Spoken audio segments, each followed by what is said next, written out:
회사 때문에 몸이 녹초지만 그래도 괴담은 못 참죠. 시작할게요. 조용한 사람은 건드는 거 아니다. 안녕 여러분. 일전에 썼던 사육사 아저씨가 생각보다 반응이 좋아서 좀 놀랬음. 동네가 동네기도 하고 그 당시 내 주위에는 신기하게 많은 일이 있더라고. 오늘은 동네 얘기는 아니고 내가 다니는 회사 얘기임. 우선 이야기는 해결은 얼추 된 것 같긴 한데 혹시 몰라서 지역명이나 특정을 지을 만한 건 싹 다 빼고 얘기함. 내가 다니는 회사는 반도체 설비 회사임. 난 이 회사에서 원래 설계 및 도면을 그리려고 왔지만 수습 기간에는 설비에 붙는 어떤 장치에 대한 컨트롤러를 제작하고 설치하는 팀에 있었음. 지금은 뭐 설비에 대한 도면과 설계를 담당하는 팀으로 빠졌지만 이야기하기 쉽게 제작팀과 도면팀으로 분류함. 제작팀에 88년생인가? 87년생인가 그쯤 되는 과장급 사람이 하나 있었음. 이 인간은 사람을 매우 매우 매우 매우 가려서 행동했음. 단순히 사람을 가려가면서 사귄다 이런 느낌이 아니라 자기가 생각했을 때 막 해도 된다고 판단한 사람한테는 존나 함부로 한다는 거임. 뭐 사람마다 막 한다 혹은 함부로 한다 같은 개념이 상대적이겠지만 적어도 내가 봤을 때 저 과장은 법이 없었으면 이미 내가 턱주가리를 반으로 두 동강 냈을 정도였음. 나도 처음엔 전기 도면도 못 읽고 전선에 대한 건 알지도 못했던지라 욕이란 욕은 다 먹어가면서 일했지. 수습기간 3달 동안 진짜 귀에서 피가 날 정도로 욕먹었던 게 아직도 눈에 선함. 수습기간이 끝나고 내가 도면팀으로 보직이 변경되면서 내 공석을 메꾸기 위해서 몇 사람이 들어왔다 나가기를 반복했었음. 회사 특성상 갓 공고를 졸업한 애기들도 많이 왔다가 나가는데 조용히 다가가서 왜 그만두냐고 물어보면 하나같이 그 과장이 너무 막말을 해서라는 거야. 나는 업무적인 욕만 먹었어서 딱히 데미지는 없었는데 몇몇 애들한테는 인신공격도 했다더라고. 그런데 알다시피 물증도 없고 증언만 있을 뿐더러 회사 내에서 쉬쉬하는 분위기더라고. 키가 작거나 몸이 뚱뚱해서 설비 내부를 못 들어가거나 키가 안 닿아서 물건을 못 꺼낼 때면 하등 쓸모없는 놈이라는 둥, 남들 키 클 때 넌 어디서 뭐하고 자빠졌냐는 둥 꽤나 상처되는 말을 많이 했었나봐. 지금 생각해보면 내 외모가 좀 험악하기도 하고 덩치도 있다 보니까 그런 말은 나한테 안 했던 것 같긴 해. 나름 친구들 사이에서 공성병기 같은 포지션이었거든. 물론 과장이 나한테도 전에 한번 말 함부로 했다가 내가 거품 물고 지랄병 떨어서 확실히 덜하긴 함. 아무튼 이야기는 한 2주 전으로 거슬러 올라가게 돼.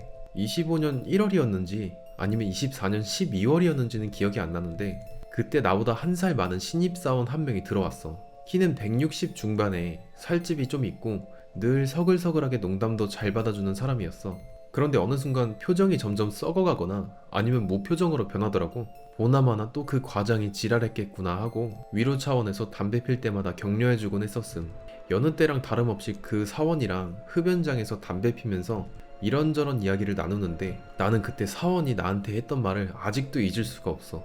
담배 연기를 내뱉고 입만 웃으면서 하는 말이 혹시 죽고 싶냐는 말 들으면 어때요? 이러더라고. 별 생각 없이 그 과장이 그랬냐고. 아유 그 양반 원래 그렇다. 그냥 한 귀로 듣고 흘려라 그렇게 말하니까 그 사원이 재떨이에 담배를 비비 끄면서 나한테 말하더라고. 아니라고.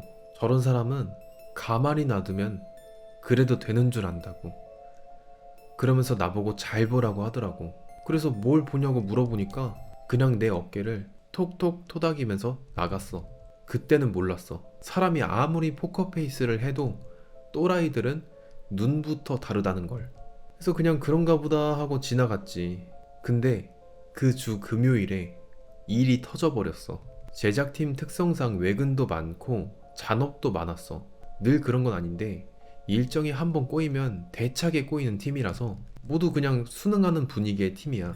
그때가 아마 제작팀 모두가 스트레스를 어마어마하게 받은 시기였었어. 그럴만도 한 게 주 5일 출근 중에 집에 10시 이전에 가본 적이 없었으니까. 밥 먹으려고 1층에 내려왔는데 제작팀 업무 공간이 시끌시끌해서 문을 열고 들어가 봤거든? 근데 눈에 보인 건 전에 만났던 그 사원이 계속 웃고 있는데 과장은 서류랑 자기 수첩으로 그 사원의 머리를 빡 때리고 있었어. 소리내서 웃는 건 아니고 눈을 부릅뜨고 입만 웃고 있는. 약간 네가 어디까지 하나 보자 그런 느낌의 웃음이었어. 전기팀에 있는 대리님한테 대충 얘기를 들어보니까 아주 가관이었어. 그 사원이랑 과장이 업무에 필요한 일이 있어서 사이트에 로그인을 하는데 과장이 아이디를 한글로 쳤었나봐. 당시에 사용하던 PC가 일체형의 키보드도 없어가지고 터치스크린으로 하나씩 누르고 있었는데 사원은 그걸 보고도 아무 말도 하지 않았대. 그래서 나중에 과장이 한글로 치게 된 걸 알고 이 개놈의 새끼야 왜 안 알려줬냐고, 눈을 어디다 두냐고 이러는 거야. 그때 사원이 눈 동그랗게 뜨고 내 눈 여기 있지 않냐고 그렇게 말했다는 거야. 과장이 당황해서 너 죽고 싶냐고 이렇게 말했더니 그 사원이 순간 표정이 싹 굳으면서 사람 죽여봤냐고 물어봤대. 과장이 뭔 개소리를 하냐고 물어보니까 사람 안 죽여봤으면 죽고 싶냐고 말하지 말라고. 자기는 그냥 죽고 싶냐 이딴 질문 자체를 안 한다고. 자기는 그냥 모가지를 바로 물어 뜯어버린다고 그렇게 말했나봐. 진짜 농담도 잘 받아주고 조용하고 서글서글한 사람이 그렇게 말했다는 것도 믿겨지지가 않았는데, 무엇보다도 머리를 그렇게 막고 있으면서도 사람이 저렇게 실실 웃고 있는 게 제일 소름이 끼치더라고. 그렇게 한참 과장이 지랄하고 신입사원은 조용히 막고 있었는데 사람들도 이건 좀 심하다 싶은지 과장 팔을 잡고 말리는데 갑자기 신입사원이 공업용 가위를 집어서 과장 발 앞에다 던지더라고. 그러면서 미소를 안 거두면서 말하더라고. 당신 오늘 여기서 나가고 싶으면은 자기 제끼고 가라고. 나 한 방에 안 보내면은 그땐 너 차례라고. 그렇게 말하더라고. 그쯤 되니까 과장도 이 새끼 정상이 아니구나 하면서 한숨을 푹 내쉬는데 내 눈은 띄지 말라고 한 뒤 돌아서는 순간 주위 사람들이 어어어 하고 소리치는 거야. 그 사원이 의자를 집어서 과장 옆으로 던져버린 거야. 내가 봤을 땐 일부러 옆으로 던졌던 것 같아. 애초에 맞출 생각이 없었어. 그 거리에서 사람을 맞추려고 던졌는데 그 각도로 간다는 게 말이 안 돼. 그리고 미소를 싹 거두면서 말하는데 진짜 무서웠던 게 마치 시한폭탄 타이머를 누가 누른 것 같은 기분이 확 들더라고. 야, 이정푼, 내가 농담하는 줄 아나 보네? 사람 안 찔러봤냐? 내가 보여줘? 이렇게 말하더니 진짜 거짓말 안 하고 과장의 손을 강제로 잡아서 가위를 들려주고 자기 목에다가 꾹꾹 누르면서 거의 광기에 찬 목소리로 소리를 질러대는데, 이렇게 여기 꾹 눌러, 쫄려, 죽기 싫으면 죽여 이러더라고. 이쯤 됐을 무렵에 대표가 나타나서 이게 뭐하는 짓이냐고 소리를 지르고 과장이랑 사원 둘 다 데리고 나가더라고. 만약 대표가 안 왔으면 진짜 그 사원 목에 가위가 박혔을 것 같더라고. 가위날이 진짜 위태롭게 목에 눌려 있었거든. 나중에 바닥에 피가 조금 떨어져 있는 걸 발견했는데 과장 수첩에도 피 묻은 걸 봐서는 과장이 머리를 때리면서 피가 난 걸로 수정이 돼. 그리고 그날 점심 먹고 그 사원은 자기 짐 들고 퇴사해버렸어. 솔직히 경찰이 오고 난리 날 줄 알았는데 과장도 자기가 한 짓이 있다 보니까 회사 차원에서 조정한 뒤에 조용히 신입사원을 내보내는 것 같더라고. 담배 피러 가다가 그 사원이 차 타고 주차장에 나가던 무렵에 창문을 쓱 내리더니 나한테 마지막으로 뭔가를 말하는데 진짜 다시는 엮이고 싶지 않더라고. 땡땡씨, 내가 잘 보라고 했죠? 땡땡씨가 그렇다는 건 아닌데 앞으로 언행 조심해요. 나 같은 놈 생각보다 많더라고. 잘 지내요. 이러고 슝 가더라고. 그 일 있고 나서는 과장은 지난주에 풀로 연차 때리고 안 나왔어. 그리고 오늘 다시 출근하길래 봤는데 사람이 일주일 만에 폭삭 늙었더라고. 그 일이 트라우마가 심했나봐. 눈이 퀭하고 인사도 받는 둥 마는 둥. 누가 말을 걸어도 짧게만 대답하고 마는데 내 생각엔 저 과장도 얼마 못 버틸 것 같더라고. 평소에도 자기 밑에 사람들 그렇게 괴롭히더니 이게 뭐 업보인 것 같기도 하고 조금씩 불쌍해 보이기도 하더라고. 이야기가 되게 찝찝하고 갑자기 끝내는 것 같긴 한데 나로서는 더 이상 뭐 알아낼 수 있는 게 없어. 당사자한테 물어볼 수도 없고 솔직히 알기도 싫어. 진짜 그 사건에 조금이라도 엮이기 싫더라고. 마지막으로 오늘로써 다시 한번 느꼈어. 조용한 사람은 건드리는 거 아니다. 또라이들은 눈빛부터 다르다. 아무튼 긴 글 읽어줘서 고마워. 비가 많이 오네. 비가 그치면 더운 것 좀 확 풀렸으면 좋겠다. 그럼 좋은 밤 보내. 자, 여기까지였습니다. 야, 진짜 조용한 사람은 건들면 안 돼요. 이제 조용한 사람 여기 있죠. 저같이 조용한 사람은 절대 건드려서는 안 되고, 저도 괴롭힘을 받은 적이 몇 번 있거든요. 진짜로 가위를 챙기고 다녀야겠어요. 가위는 아니지만은 이걸로 그냥 확. 조심하세요. 댓글은 뭐 딱히 읽을 게 없어서 다음 글로 넘어갈게요. 허접 자코 유리몸이었던 어린 시절에 겪었던 일들. 허접 자코 유리몸이 뭐죠? 일본 귀신인가? 허접 자코 유리. 아, 유리몸. 자코 유리라고 해서 일본어인 줄 알았는데 유리몸이라고 하네. 아무튼 몸이 약했던 어렸던 시절에 겪었던 일이라고 하네요. 아마 유치원 때? 아니면 그보다도 더 어렸을 수도 있어. 아무튼 그때 당시 내 몸은 진짜 내성이 바닥을 찍던 개 허접 유리몸이었어. 장염은 거의 달고 사는 수준이었고, 감기도 걸핏하면 걸리고, 어쩔 때는 다리에 물이 차서 일어나지도 못했던 적이 있을 정도로 병치레가 심했던 허약 체질 쇼타였어. 쇼타는 뭐야? 약간 그러니까 글쓴이가 그 39kg 멸치남 그런 정도의 수준이었나 보네요. 아무튼 그래서 그런 건지 아니면 상상력이 너무나 풍부했었던 때여서 그런지 난 진짜 기묘한 일들을 몇 개 겪었어.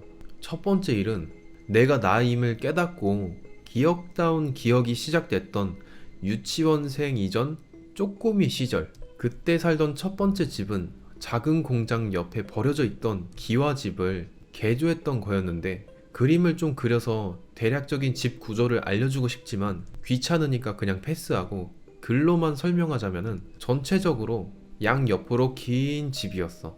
현관을 바깥에서 마주하고 서는 방향을 기준으로 좌측이 가족이랑 같이 자던 안방, 그리고 가운데는 거실 겸 주방, 그리고 우측은 화장실 및 세탁실이었어. 이때 당시 어머니는 전업주부셨고 아버지는 어부로 일하셨는데, 주말에는 가끔 같이 옆 공장 사장 내외의 부탁으로 같이 밭일을 하러 가셨거든. 그때 난 뭐 했냐고? 잠에서 깨서 엄마 아빠 찾던 기억이 있었던 거 보면은 아마 부모님이 날 재우고 나가셨거나 늦잠 자고 있었나 봄. 아무튼 집에 나 혼자 있다는 사실에 너무 무서워서 거실로 나와서 엄마 아빠를 찾고 있을 때 내가 반쯤 열고 나온 안방문 쪽으로 시선이 고정되기 시작하더라고. 나 혼자 집에 있다는 공포와 불안 때문이었을까? 아니면 다른 이유가 있었을까? 그냥 내 시선이 그냥 그쪽으로 고정이 되더라고. 순간 나오려던 눈물이 뚝 그치고 가위 눌린 것 마냥 움직이지도 못하고 있을 때 하얀색 손이 밀가루를 빽빽이 바른 듯한 정말 하얀 손이, 진짜 새하얗게 질린 손이 빠르게 튀어나왔다가 순식간에 문 뒤로 사라지는 걸 목격했어. 그러니까 한마디로 엄청나게 하얀 손이 후다닥 해가지고 문 뒤로 가버린 거지. 몇 초 동안 그 광경을 그저 멍하니 응시하고 있었어. 방금 내가 본 게 뭐지 하는 이성적인 생각이 유치원도 입학 안 한 꼬맹이 머릿속에서 떠오를까? 안 그래도 엄마 아빠 안 보여서 불안하고 무서워 죽겠는데 헛것을 봐버리니까 눈물이 닭똥같이 흘리면서 집 밖으로 뛰쳐나왔어. 당연히 엄마 아빠는 놀라서 밭일 하시던 것도 내팽겨치고 나한테 달려오셨고, 난 울면서 그 나이에 알맞은 논리적인 설명은 못하고 문 뒤에 의해 의어 귀신이 있어 의어와 의어왕을 한 뒤에 부모님과 함께 집으로 돌아왔어. 결말은 뭐 아버지가 확인하고 뭐 어머니가 확인하고 나도 같이 확인을 해봤는데 안방에는 아무것도 없었어. 그리고 두 번째 이야기. 내가 조랭이 떡 시절이라서 크게 느꼈던 건지 아니면 현관 설계를 기묘하게 해서 그런 건지는 몰라도 우리 집 현관이 진짜로 컸던 게 기억이 나왔어. 옛날 가정집 특유의 반은 불투명 유리가 차지하고 있고 나머지는 은색 알루미늄 틀이 차지하는 양옆으로 열화되는 미닫이 문 두 짝, 그 문으로 이루어진 현관이 있었는데, 그때 당시 최신식의 최고 보안 등급의 안전장치였던 자물쇠와 걸쇠로 잠그는 현관이었어. 앞서 말했듯이 우리 아버지는 어부셨어. 그래서 새벽 일찍 일을 하러 부둣가로 가시는 일이 비일비재였고, 그날도 집에는 나와 엄마밖에 없었거든. 밖에는 어스푸름한 빛이 가득 낀 걸로 보아서 새벽이 아침으로 막 바뀌던 때였던 것 같아. 비몽사몽인 시간에 나는 안방에서 거실로 나오고 있었어. 그때까지는 그냥 아무 생각이 없었어. 서툰 손동작으로 눈두덩이를 비비면서 그냥 하품이나 한 뒤에 잠옷에 지리면 엄마한테 궁디팡팡 확정이니까 그냥 얼른 오줌이나 싸러 가야겠다는 생각밖에 없었던 것 같아. 근데 어라? 눈도 부빌 만큼 부볐고 얼른 오줌도 싸야 하니까 발걸음을 이어서 옮겼는데 엄마가 현관 앞에 가부좌를 틀고 앉아있는 게 눈에 보이더라고.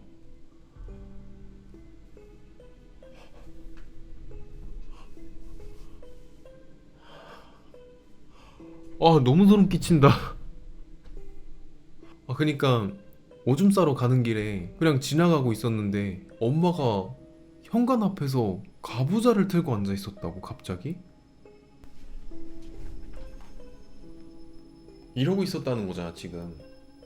이게 지금 말이 안 되잖아. 혼자서 현관 앞에서 그 야밤에. 이게 뭐야? 진짜 너무 소름 끼쳐. 정확히 현관문을 바라보면서 허리를 꼿꼿하게 세운 채로 그렇게 앉아 계시더라고. 엄마가 왜 저러고 앉아 계시지 싶어서 이상한 느낌이 들면서도 아무튼 지금은 오줌이 중대 사항이니까 얼른 그냥 무시하고 발걸음을 옮겼지. 그렇게 막 엄마 등 뒤로 지나가서 화장실이 있는 집 우측으로 가는 중에도 엄마는 날 신경도 쓰지 않고 현관 쪽만 응시하면서 가부좌를 틀고 앉아있더라고. 그래서 나는 엄마가 여기서 왜 이러고 있지 하는 호기심에 밀려서 화장실로 가던 발걸음을 멈추고 엄마 따라서 같이 그 현관문을 바라봤어. 사람이 보이더라고. 어릴 때 집 문에 불투명 유리가 끼워져 있던 경험자들은 알 거야. 문 바로 앞에 누군가 서 있으면은 대충 실루엣 정도는 파악이 가능하다는 거. 머리카락 색이나 피부 옷색 같은 건 대충 구분이 가능하다는 거. 그러니까 한마디로 이런 불투명한 유리인 거죠. 불투명해서 더 무서운 유리. 확실히 길어 보이는 검은색 머리카락, 살색보다는 좀 더 뽀얀색의 피부, 발끝까지 내려오는 새하얗고 긴 옷. 전형적인 처녀 귀신의 모습이 바로 문 하나를 두고 건너편에 서 있더라고. 근데 말했지, 불안감과 공포보다는 호기심이 먼저 앞섰었다고. 밖에는 막 아침으로 변하고 있는 어슴푸레한 새벽이었고 난 막 잠에서 깨서 비몽사몽하고 있었고 귀신 같은 게 문 너머에 바짝 서 있지. 엄마는 그때까지도 요지부동으로 그렇게 가부좌를 틀고 앉아있지. 정말 비현실적이었어. 공포나 두려움조차 느껴지지 않을 정도로 몽환적이더라고. 하지만 고약한 건 악몽이 아니라 내가 직접 느끼고 겪을 수 있는 생생한 현실이었어. 그래서 현관 두 짝이 틀과 부딪히면서 거칠게 흔들리기 시작할 때도 그저 멍하니 지켜볼 수밖에 없더라고. 안쪽에 걸어놓은 걸쇠와 자물쇠가 절그럭절그럭 부딪히는 소리를 내면서 당겨져도 울며 도망치기보단 꽤 높았던 현관 턱을 조심히 내려와서 문 쪽으로 다가가기 시작했어. 불안하기도 했지만 궁금하기도 했었고 무섭기도 했지만 문 밖에 누가 서 있는지 확인하고 싶은 강한 욕구가 들었던 것 같아. 그때까지도 현관문을 응시하고 있던 엄마를 한번 돌아보고 엄마, 밖에 누구 있어? 이렇게 말을 걸었지만 돌아오는 대답은 알고 있어. 이것뿐이었어. 그래서 그냥 엄마 반응이 참 요상하다 하고 고개만 갸웃거리면서 좀 더 가까이 걸쇠와 자물쇠가 바짝 당겨질 정도로 덜컹덜컹 흔들려서 틈이 벌어진 문틈 사이 바로 앞으로 얼굴을 바짝 가져다 댄 뒤에 그 밖을 살펴봤거든? 근데 아무것도 안 보이더라고. 사람은 물론이고 사람 비슷한 것도 없었어. 현관을 열고 나오면 늘 볼 수 있었던 마당만 그 틈 사이로 보일 뿐이었지 분명히 불투명한 유리 너머로는 사람의 실루엣이 보였는데 문틈으로 보면 사람은 없고 마당만 보이는 이상한 상황에 나는 당황을 했던 것 같아. 뒤로 몇 걸음 물러나서 불투명한 유리 너머로 보이는 사람 실루엣을 응시하고 이상하다 생각을 하면서 이번엔 엄마 옆으로 다가가서 현관을 전체적으로 봤거든? 지금 생각하면 어릴 때 난 대체 무슨 깡따구가 그렇게 셌나 싶었지만 그때는 그냥 마냥 신기하기만 했었나봐. 계속 호기심만 샘솟았던 것 같고 호기심과 의문의 한계를 뚫고 기어이 자물쇠를 따고 저 사람이 누군지 알고 싶다는 강한 충동이 들었을 때쯤 그때서야 엄마가 입을 열더라고. 들어가서 자. 평소에 엄마가 날 대하는 부드러운 말투가 아니라 단단히 경직된 차가운 명령에 가까운 말이었어. 이제 막 7살로 접어들던 시기라서 괜히 반항을 하고 싶어서 엄마 말을 듣지 않고 저 문으로 다가가서 걸쇠를 빼고 자물쇠를 풀어버리고 싶었는데, 그 사람인지 아닌지 모를 걸 노려보고 있던 엄마의 모습은 평소와 다르게 너무나 엄해 보여서 결국 툴툴거리며 화장실로 향했어. 자꾸만 고개가 문 쪽으로 돌아가려는 걸 참지 못하고 어기적 시간을 끌며 화장실로 들어가서 오줌을 한바탕 비워내고 거실로 나온 후에도 엄마는 그 자리에 그대로 있더라고. 그렇게 굳세게 앉아있는 엄마를 보면서 내가 하고 싶은 건 맨날 못하게 해 이러면서 입술을 삐죽거리던 기억이 생생해. 어차피 고집을 부려도 또 방에 가서 자라고 할 것이 뻔했기 때문에 볼을 잔뜩 부풀리고 일부러 발걸음을 힘차게 쿵쿵 밟으며 잔뜩 성났다는 걸 표현하면서 방으로 들어가던 기억이다. 하지만 엄마 입장에선 생생한 경험이 아니었나봐. 내가 자고 일어나서 엄마한테 왜 아침 일찍 현관 앞에 앉아 있었냐고, 그 사람 누구였냐고 물어보니까 그런 적 없었고 새벽 대바람부터 찾아올 사람이 누가 있냐고 그렇게 한 소리를 하시더니 밥이나 먹으라고 그렇게 말했거든. 그리고 한참 뒤에 내가 최근에 또 그런 일에 대해서 물어봐도 내가 그런 적이 있었나 하고 기억을 못 하시더라고. 그러면 대체 그 새벽에 문 밖에 서 있던 그 정체불명의 존재는 대체 뭐였을까? 문틈으로 보면 보이지 않고 좀 떨어져서 불투명 유리로 보면 보였던 그 존재는 대체 뭐였을까? 꿈을 꾸던 거였을까? 아니면 내가 뭘 잘못 보고 착각한 기억이 왜곡된 걸까? 지금 생각해도 계속 의문만 들 뿐 결론이 안 나오는 경험이었어. 쓰다 보니 너무 길어졌네. 일이 바빠서 언제 또 이어서 쓸지는 모르겠지만 이쯤에서 끊고 나머지는 2편에서 풀도록 하겠음. 와, 진짜 오랜만에 무서운 걸 본 것 같아요, 진짜로. 그러니까 이 글쓴이 엄마가 글쓴이를 좀 지켜주고 있었던 것 같아요, 제가 볼 때. 네, 글쓴이 엄마가 약간 신기가 있으신 것 같긴 하네요. 저도 심심하면은 한 번씩 새벽에 화장실 문 앞에서 가부좌 틀고 한번 앉아 있어 보려고요. 그러면 우리 가족들 기절하겠지? 재밌겠다. 아무튼 다음 글. 시골 기숙사 학교에서 살 때 있었던 일. 나는 중고등학교 6년을 산속에 있는 작은 학교에서 보냈어. 그때는 고등학교 1학년 때쯤이었는데 새벽까지 친구랑 놀다가 배고파져서 학교를 몰래 빠져나가서 산 아래에 있는 편의점으로 향했지. 우리는 그걸 탈주라고 불렀어. 평소라면 컵라면 한두 개쯤은 미리 사왔겠지만 그날은 집에 가기 하루 전 목요일이라서 이미 가져온 간식들은 모두 다 먹어버렸고 나랑 같은 상황인 친구 한 명을 데리고 편의점에 가기로 한 거지. 학교에서 편의점까지는 한 40분 정도에서 50분 정도 걸리는 거리인데 그때는 그렇게 걸어다녀도 전혀 그게 힘들다고 느껴지지는 않았어. 그렇게 친구 한 명과 함께 가로등 하나 없는 산길을 달빛에만 의존하면서 편의점에 향하기 시작했지. 산길은 수백 번도 더 다녀본 길이기 때문에 전혀 무섭거나 그러진 않았어. 친구랑 몇 가지 썰을 나누고 뭐 먹을지 얘기하다 보니까 산을 다 내려오게 됐는데 이제 사람이 꽤 있는 거리로 향하는 길목에 들어섰어. 그때 우리 눈에 보인 게 어떤 나무 아래에 어떤 여자가 서 있더라고. 그 나무는 흔히 그 마을의 수호목이라고 불리는 그런 나무였는데 아무튼 그 여자의 옷차림이 진짜 이상했어. 한여름에 어울리지도 않는 등산복부터 해서 검은색 장갑, 선캡과 마스크를 끼고 있더라고. 근데 우리는 그 옷차림에 딱히 이상함을 느끼지 않고 그냥 배가 고파서 그냥 그러려니 하면서 지나갔고 그대로 편의점에 들어갔지. 그 길목에서 편의점까지는 한 5분 정도 걸렸고 우리는 편의점에서 컵라면을 끓여 먹고 얘기를 하느냐고 20분 정도 편의점 테이블 앞에서 얘기를 했지. 그렇게 새벽 1시쯤인가? 우리는 학교로 다시 돌아오기로 했고 다시 5분 정도를 걸어서 그 길목에 들어섰어. 근데 문제는 거기서부터 시작된 거지. 아까 그 나무 밑에 그 여자가 똑같은 자세로 그곳에 서 있었어.